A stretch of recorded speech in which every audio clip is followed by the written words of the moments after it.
Good morning, respected seniors, my colleagues and dear students.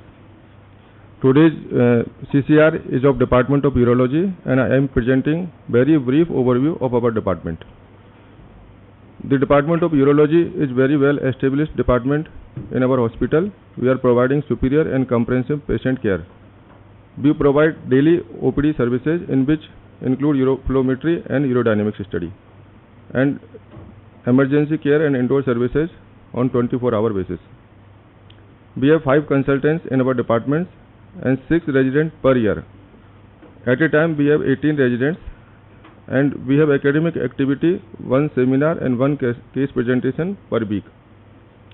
We are providing good under supervision hands-on work for our residents. Total 4 batch has been passed from our department, and they are doing good independent work. There are no need to doing any SRship or fellowship in other institutions after passing from this institution. We have 3 dedicated urology operation theatre which work full times on our working days. More than 1,700 transplants have been done, including cadaveric, AVO incompatible transplants. And we are doing per month 150 to 200 urology surgery plus 40 to 50 transplants per month.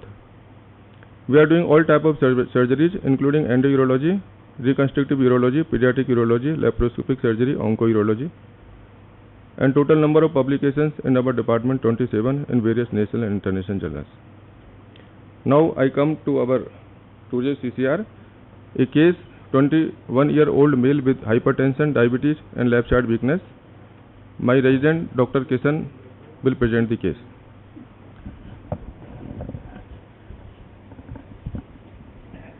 Thank you, sir. Good morning, respected teachers, seniors, and my dear junior. So let's move forward for our case.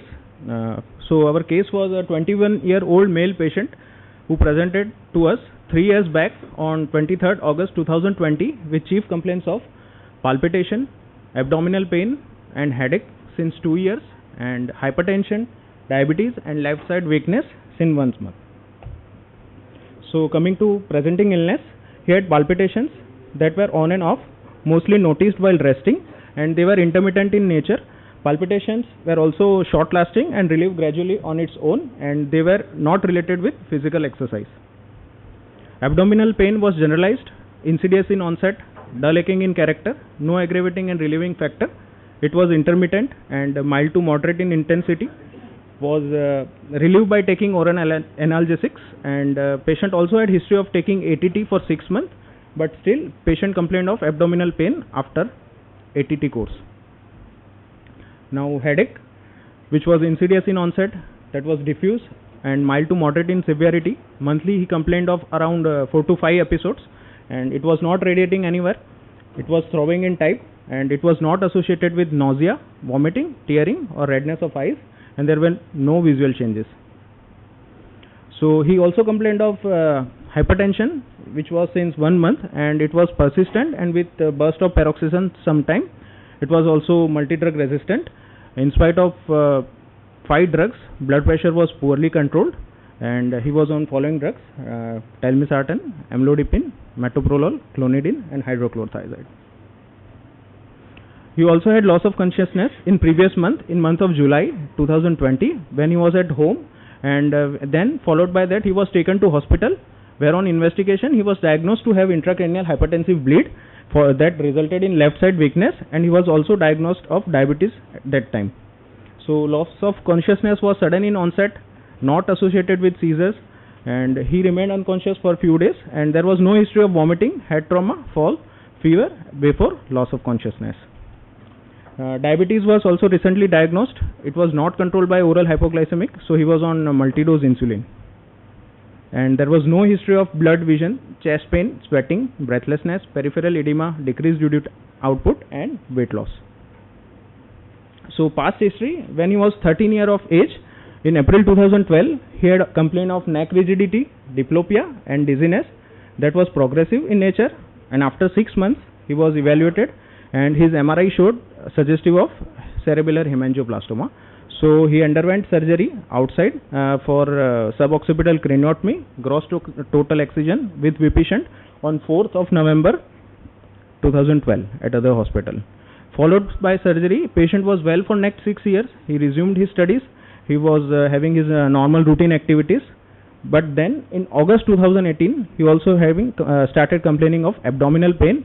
And I already mentioned about his ATT history. He was put on ATT for 6 months, but abdominal pain persisted even after that. Patient also having complaint of palpitations at that time. And on 23rd of August 2020, patient was referred to Mahatma Gandhi Hospital in view of left side weakness, resistant hypertension, uncontrolled diabetes, pneumonia with tracheostomy, Ryle's tube and Foley's in situ. Coming to personal history, patient don't have any complaint of bowel and bladder habits. His sleep was normal and there was no history of any drug, tobacco, smoking and alcohol use. Family history, except for his hypertension in grandfather, it was not significant. So I would like to summarize my history. So a young male, 21-year-old, having palpitation, abdominal pain and headache since 2 years, and resistant hypertension, uncontrolled diabetes and left-sided weakness since 1 month. And he had history of surgery, cerebellar hemangioblastoma in 2012 at the age of 13 years. So I'd like to ask, can anyone suggest what are your likely diagnosis? Looking at the history, young patient having resistant hypertension, uncontrolled diabetes, history of stroke that resulted in left side hemiparesis. So I'd like to give my differential.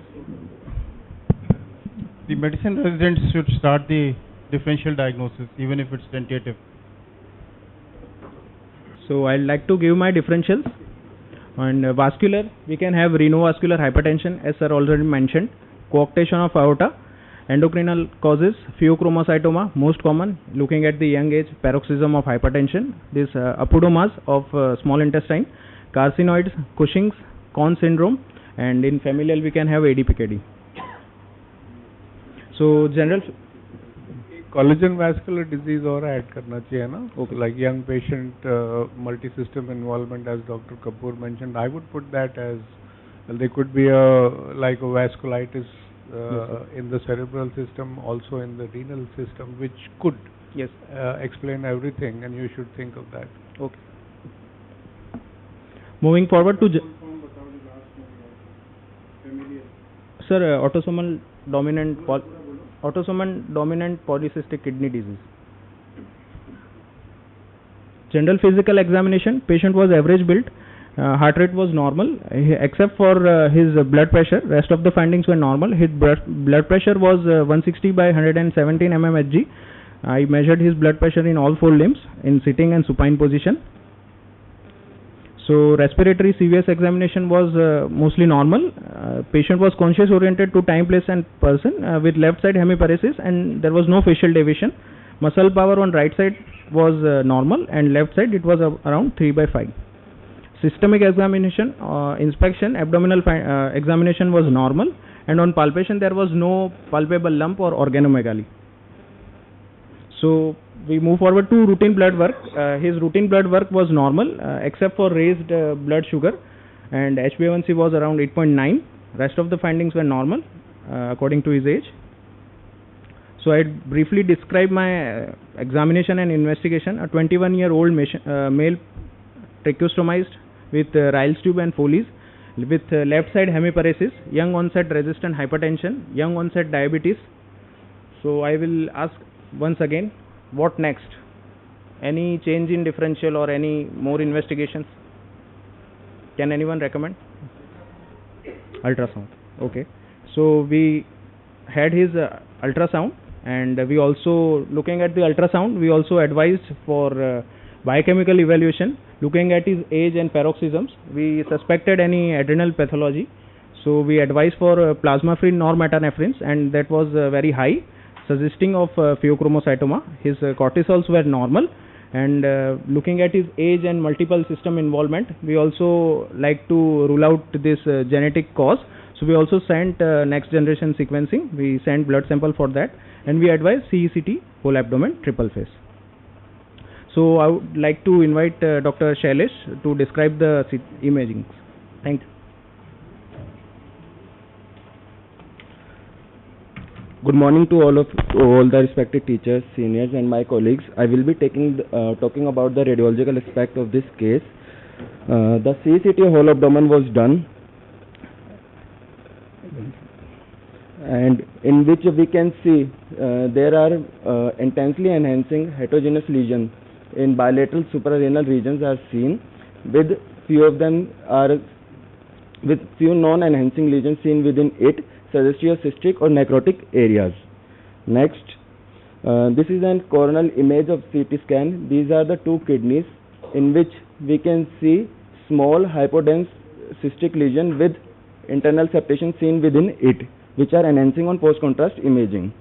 Next, this is an axial CT scan image in which, and this is pancreas, there is an hyper-enhancing lesion seen in the uncinate process of pancreas. So this is most likely a neuroendocrine tumor. Next, the MRI abdomen was done for the further evaluation of the renal masses, in which these are T2 weighted images. First one is an axial cut and second is coronal cut, in which we can see there are hyperintense heterogeneous lesions seen in bilateral suprarenal regions.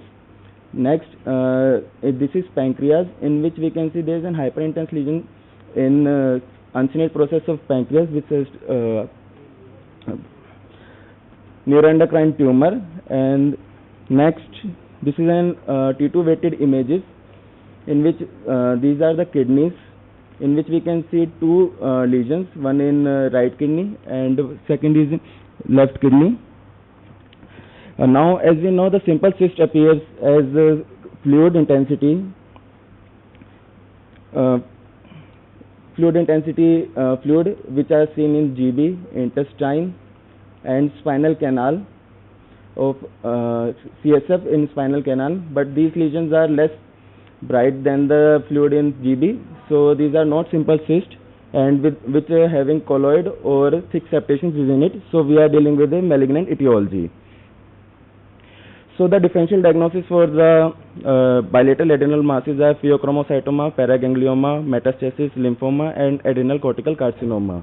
Now, in a patient with the history of uncontrolled hypertension, the first differential we are dealing with pheochromocytoma, because there are bilateral adrenal masses which are intensely enhancing, and multiplicity is they can be multiple, so the possibility of pheochromocytoma paraganglioma are more likely. Second, metastasis is also considered because they are multiple bilateral heterogeneous enhancing, but metastasis cannot be multiple and they do not show that enhancement. So the metastasis is less possibility. Next is lymphoma. Lymphoma basically do not show any cystic or necrotic changes within it, and there is no associated lymphadenopathy, so the lymphoma is also less likely in our possibility. And adrenal possibility of adrenal cortical carcinoma are very rare, because they are very rare in bilaterally, and adrenal cortical carcinoma is very rare. Other radiological differentials are hyperplasia, hemorrhage, adenomas, and granulomatous disease like histoplasmosis and TB are less likely. So in a patient like this who has a history of cerebellar hemangioma, who's come to you with hemiplegia, CNS imaging, you're coming to that? Yes, okay. sir. Okay. Next, there is a patient is already operated for the hemangioblastoma and presented with the left-sided weakness. So the MRI brain with the contrast was done. These are first is T2 weighted image, second is T1 pre-contrast, and T1 fat suppressed post-contrast image, in which we can see there is a large cystic lesion with a mural nodule seen in right cerebral hemisphere, which showing intense mural enhancement on post-contrast imaging, and there are few tiny enhancing nodules are also seen. One is in the posterior aspect of medulla, and then small nodule is also seen posterior lateral aspect of the lesion. So the most likely there is the recurrence of the hemangioblastoma. Next, I would like to Dr. Kishan for the further discussion. Thank you, Shailesh. So as we know, patient had history of surgery for cerebellar hemangioblastoma. So we took neurology and neurosurgery referral, and he was kept on surveillance as he was not having symptoms at that time. So after the radiological investigation, we were pretty sure of his bilateral pheochromocytoma and bilateral renal masses.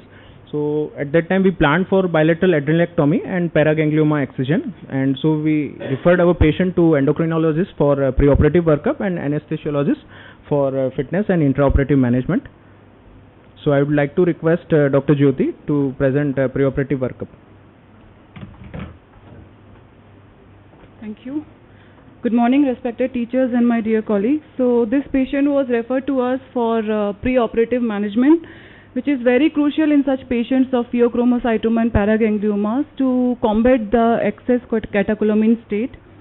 The objectives are to control the arterial pressure, reverse chronic circulating volume depletion, to control the heart rate, and to reverse the glucose and other electrolyte disturbances. Our aim is to avoid paroxysmal crisis before surgery and reduce intraoperative hemodynamic instability. The target blood pressures are given, and it should be kept less than 130/80 mm of mercury in seated position. To prevent orthostasis, systolic BP should be kept more than 90 mm of mercury. To achieve this target, antihypertensives are initiated 7 to 14 days before surgery, and they are gradually up titrated to highest tolerable dose. Ideally, surgery should be postponed if blood pressure is not controlled. We stopped all the antihypertensive of this patient and started adrenergic blockade. Alpha adrenergic blockers were given to block overstimulation of alpha adrenergic receptors. We started him on tablet prazosin 2.5 mg BD, and we had to go up till 30 mg per day. In spite of that, hypertension was not achieved, so we had to add calcium channel blockers, which are the first line add-on antihypertensives in such patients. Tablet amlodipine was started, and target-based optimization was done. Target heart rate is given to be 60 to 70 beats per minute in seated position and 70 to 80 in standing position. For this, beta blockers were given. Here I would like to emphasize that we should never start beta blockers before appropriate alpha blockade. This is to prevent hypertensive crisis, which may result because of unopposed alpha adrenergic stimulation. We started him on tablet atenolol. Now, in such patients of pheochromocytoma, because of the intense vasoconstriction, there is a chronic volume depleted state. Jyoti, 1 second. Can you also tell us, the audience and our younger colleagues, can you give them angiotensin receptor inhibitors, ACE inhibitors? Are they indicated for patients with pheo? During preoperative management, no, sir. Why is that? Because these are the 3 groups of antihypertensives you have. So all of us should know. First choice is adrenergic blockers. Second choice is calcium channel blockers. Beta blockers never to be used in isolation. And what about ACE inhibitors? We want to avoid hypotension as well, sir, in these patients. So if we'll give ACE inhibitors, then... Sorry, sir? ACE inhibitors are antihypertensives only, no? Very commonly used antihypertensives. Almost everybody receives ACE inhibitors, all hypertensive patients. So, sir, then again, I talked about orthostatic hypotension, the aldosterone, if the value is low, then ultimately the first dose hypertension. So to restore the intravascular volume, high sodium diet is given, more than 5 grams per day, and these patients also require extra fluids, both in oral as well as intravenous form. At least 3 to 4 liters of fluids are advised daily. For hyperglycemia management, we started this patient on basal bolus insulin, and titration was done as per the blood glucose levels. I now invite Dr. Saurabh to discuss the anesthetic challenges intraoperatively. Good morning, respected teachers, my seniors and my dear colleagues. I will discuss the anesthetic challenges for this case. As we all know, there is first and most anesthetic challenge in this case. There is the first and most important anesthetic challenge in this case is as there is a wide fluctuation in blood pressure and heart rate before and after clamping of adrenal vein. So before clamping of adrenal vein, there is increased catecholamine surge can occur due to the surgical handling or during creation of pneumoperitoneum if laparoscopic adrenalectomy to be performed. And after clamping of adrenal vein, there is sudden decrease in catecholamine level which lead to sudden fall of blood pressure and the heart rate. And the next challenge is as the patient has history of long-standing diabetes mellitus, so there is the risk of hyper or hypoglycemia during the intraoperative period. So we have to do early blood sugar monitoring and also keep ready with the insulin and the dextrose containing fluids if there is the hyper or hypoglycemia. And our target random blood sugar level during intraoperative period is 140 to 180 milligram per deciliter according to WHO guidelines. Then the next challenge is as there is the risk of sudden surge in catecholamine level during the intraoperative period, which can be due to the drugs like ketamine and the histamine releasing drugs like morphine, atracurium and the succinylcholine. And the intraoperative pain can also increase catecholamine level, which can increase blood pressure. So we have to manage pain with the multimodal analgesia like opioids, NSAIDs. And the anxiety, hypoxia, hypercarbia like conditions can also increase catecholamine surge, and the procedure like intubation can also lead to increase in blood pressure. Then next is there is we have to ready with all the emergency drugs and the equipment like vasodilators, vasopressor drugs and the antiarrhythmic drugs like beta blocker, amiodarone, because these patients are more prone for intraoperative arrhythmias. And we also keep ready with the defibrillator if there is intraoperative arrhythmias. So next is advanced hemodynamic monitoring. So these patients require advanced hemodynamic monitoring for the proper fluid management. So we give intravenous IV fluids with the pulse pressure variation guidance, and we keep arterial line so that we can measure beat to beat monitoring of the blood pressure and the heart rate, and we can also take the ABG sampling during intraoperative period, and we also keep central line in this case so that we can rapidly give vasopressors and vasodilators during intraoperative period, or if we can also give rapid fluid administration if required. Then this is the advanced hemodynamic monitoring. So advanced hemodynamic monitoring like cardiac output, systemic vascular resistance can use if patient is cardiac compromise. So anesthetic management. So we prefer general anesthesia in this case. We avoided neuraxial block like epidural because patient has history of intracranial bleed which is followed by left-sided hemiparesis, and patient is also on tablet ecosprin. So here you can see the trend of the intraoperative blood pressure. So before clamping of the adrenal vein, there is a sudden surge of catecholamine level which can lead to hypertension. So this hypertension we treated with the infusion of nitroglycerin, infusion of sodium nitroprusside, or the repeated labetalol boluses. So as soon as we clamp the adrenal vein, there is a sudden hypotension which we treated with the infusion of noradrenaline or repeated boluses of the ephedrine. So rest of the intraoperative period is uneventful, and we extubated the patient and shifted to ICU for further management. Thank you. Now I will invite Dr. Kishan for further discussion. Thank you, Saurabh. So once the patient is adequately alpha blockade adequately done, and now patient is on the OT table. So we operated him for bilateral adrenectomy and paraganglioma excision by this chevron incision. So for left adrenectomy, as you can see, this is the left adrenal, and this is the left kidney. We retract spleen and pancreas, we reflect it, and as we can see this left adrenal vein draining in the left renal vein.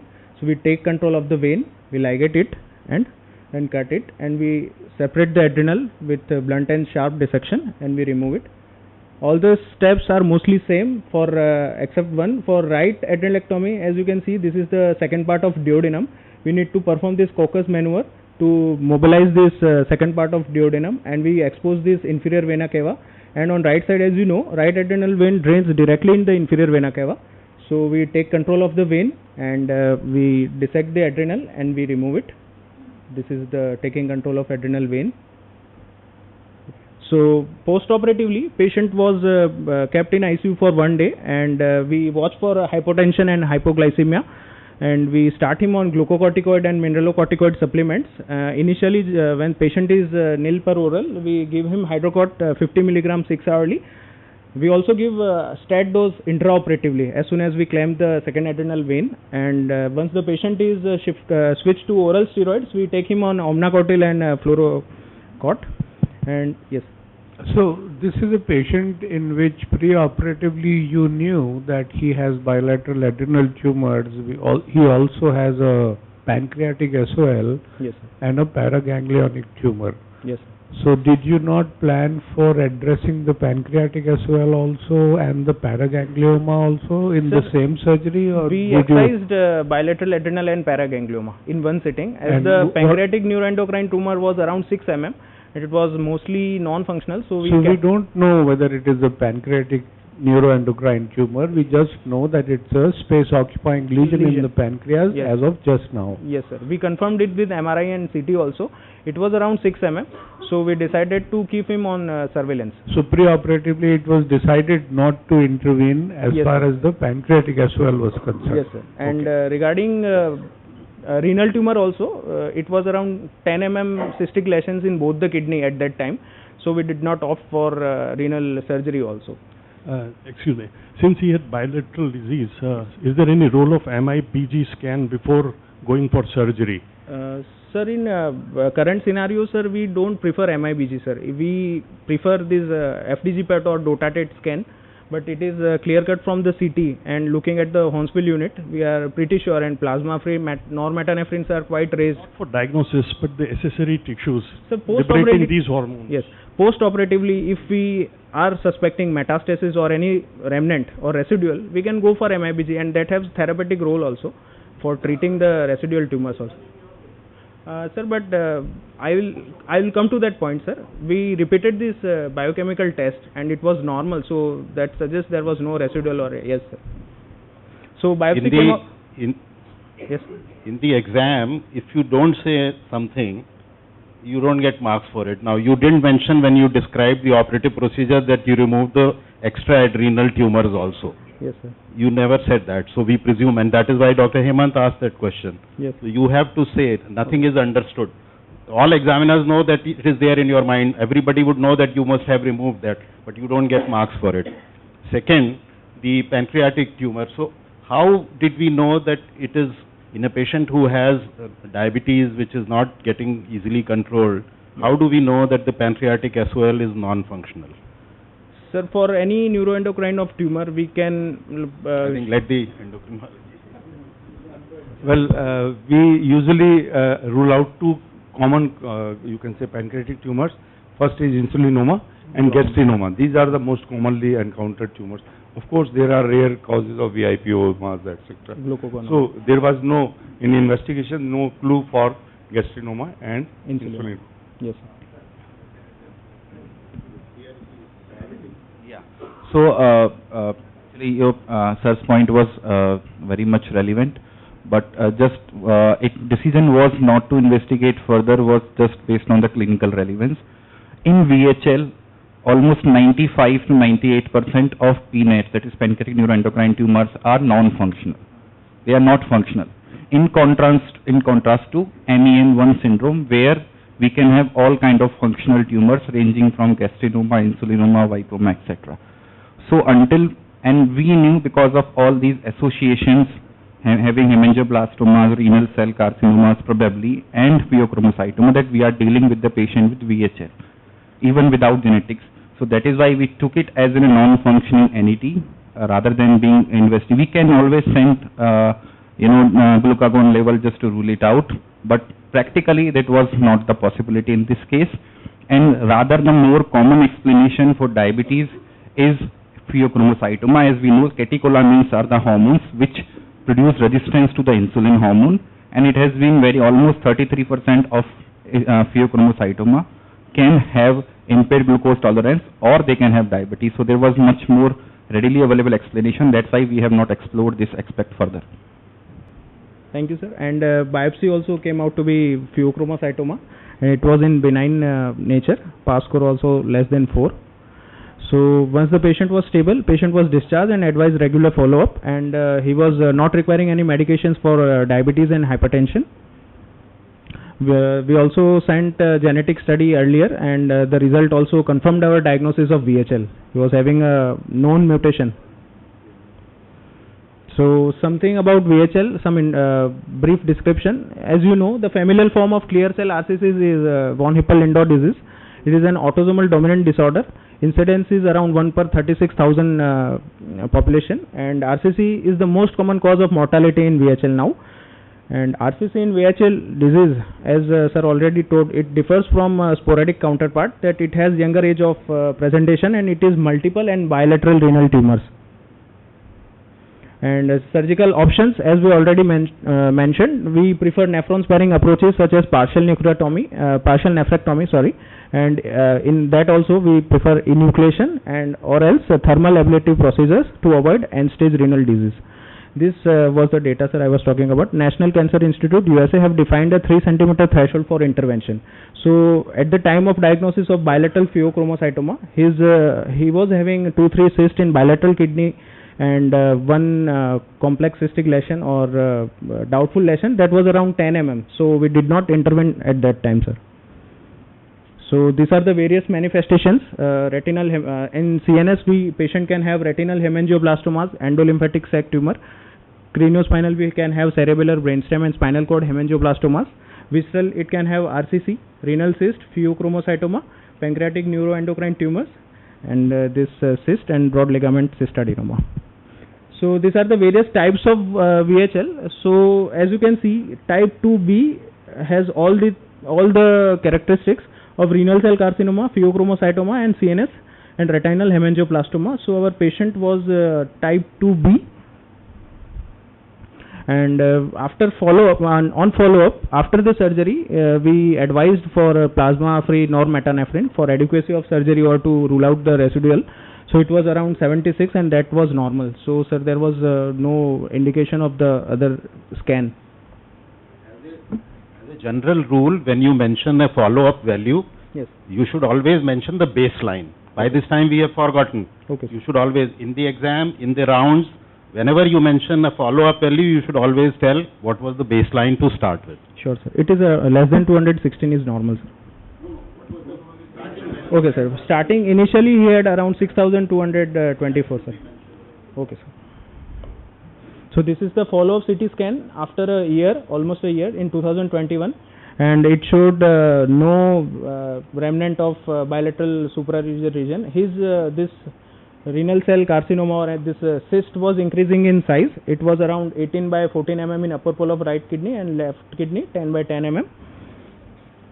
And this is interpolar region. It became 13 by 10 mm and another small 9 by 10 mm cyst.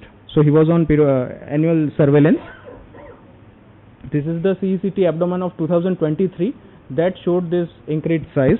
So I think like from a holistic point of view, I would be interested in knowing what happened to the patient, in the sense that what did you do for his ICSOL? He had an intracranial space occupying lesion also. He had hemiplegia also. Did his hemiplegia improve? Yes. Was it because of the cerebrovascular disease produced as a result of hypertension? Was it because of the ICSOL? There's so many loose ends in your presentation. And most important thing is, was the patient able to stand and walk? Yes, a patient when we discharged, he was having this spastic hemiparesis or weakness, and he was recovering. After a year or some, a patient came walking and he was able to do his routine activities. He had this hypertensive bleed, so he had this left side hemiparesis, but his cerebellar hemangioblastom. So sir, as I told, we kept on surveillance. In 2020 it was around 10 by 10 mm, and in 2023 the renal mass became around 3 centimeter. So on further discussion, he was on active surveillance and his RCC increased in size. So we discussed the various surgical options for multiple these enucleations and thermal ablation or this minimal invasive techniques. So he opted for this minimal invasive procedures. So we referred our patient to our interventional radiologist. So I invite Dr. Rakesh to tell about minimal invasive procedures.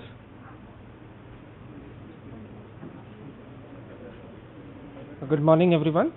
The patient was referred to us from the urology department.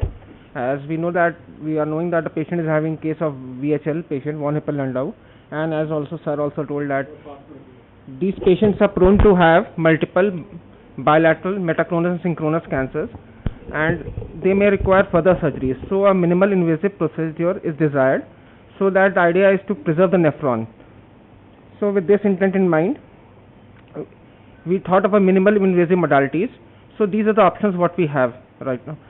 First is radiofrequency ablation, cryo, microwave ablation, irreversible electroporation, high intensity focused ultrasound, and sometimes intracavitary photon irradiation.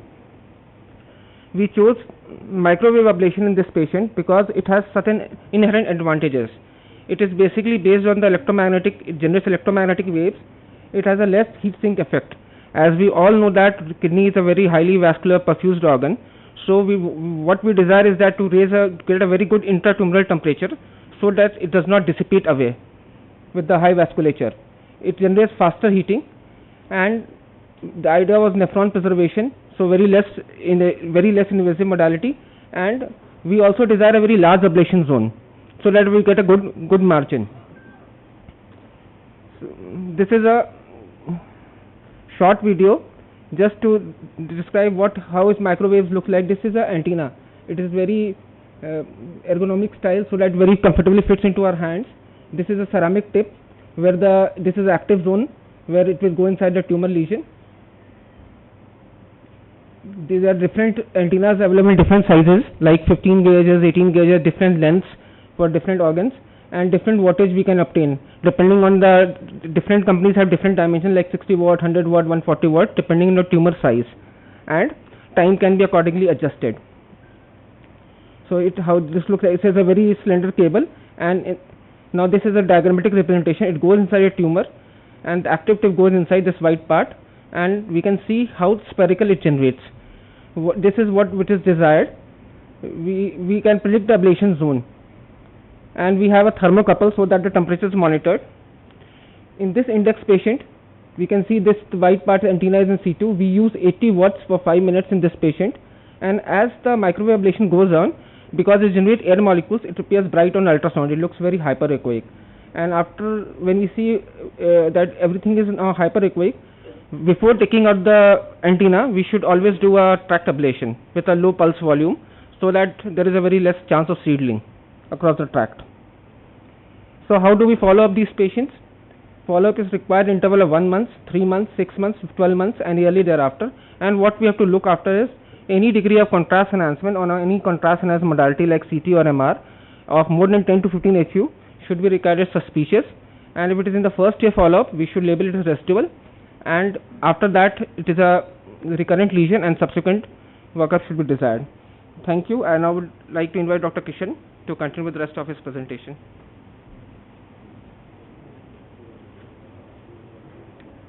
Thank you, Dr. Rakesh. As we were aware of VHL in son, so we decided to go for family workup. Father was having no known comorbidity at that time, but we screened father, so he has also high BP. So we put him on antihypertensives. We sent his plasma-free normetanephrines, which were also quite high, suggestive of pheochromocytoma. We also advised CECT for him, and he has the main patient also had a sibling, but his screening was normal. CECT of father was suggestive of same findings, bilateral renal and adrenal masses. You can see the right adrenal and left adrenal mass, and these are the renal masses. They were quite large. So we decided to operate him for bilateral adrenalectomy and bilateral partial nephrectomy in same sitting. We did enucleation on 15th November 2021, and his biopsy also RCC, clear cell type, and pheochromocytoma. They are also benign. This is his follow-up CT scan showing no residual tumors, and he was also advised plasma-free normetanephrines post-operatively. That was also normal.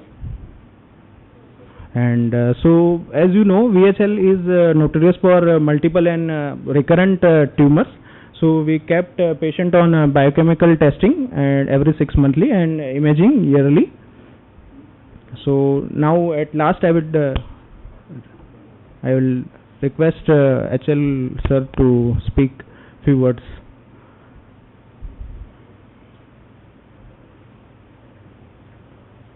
Thank you. Now I want to ask what we learned from this case. Anyone can tell from residents what we learned from this case. Patient present with hemangioblastoma at the age of 13 years, followed by these catastrophic events like resistant hypertension, uncontrolled diabetes, CVA. What would we have done at that time?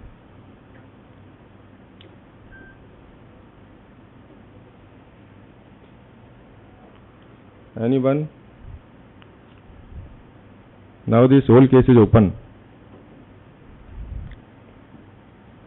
Okay.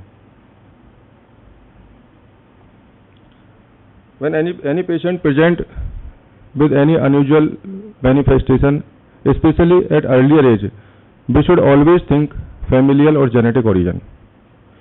If we think at the age of 13, when patient present with cerebellar hemangioblastoma, and we screen him for genetic abnormality and we find his pheochromocytoma and treat at earlier age, then we will prevent his morbidity like diabetes, hypertension and CBA and weakness.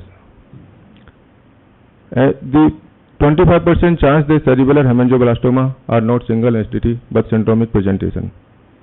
And pheochromocytomas as a overall 30% are familial, but when we took children and bilateral, they are almost always familial. So we should look always in this matter, and by screening further we saved the serious events like stroke and paralysis, though my advice is do not miss the forest for a tree. Thank you for CCR review committee, our department and collaborative department to help us to make this presentation. Thank you.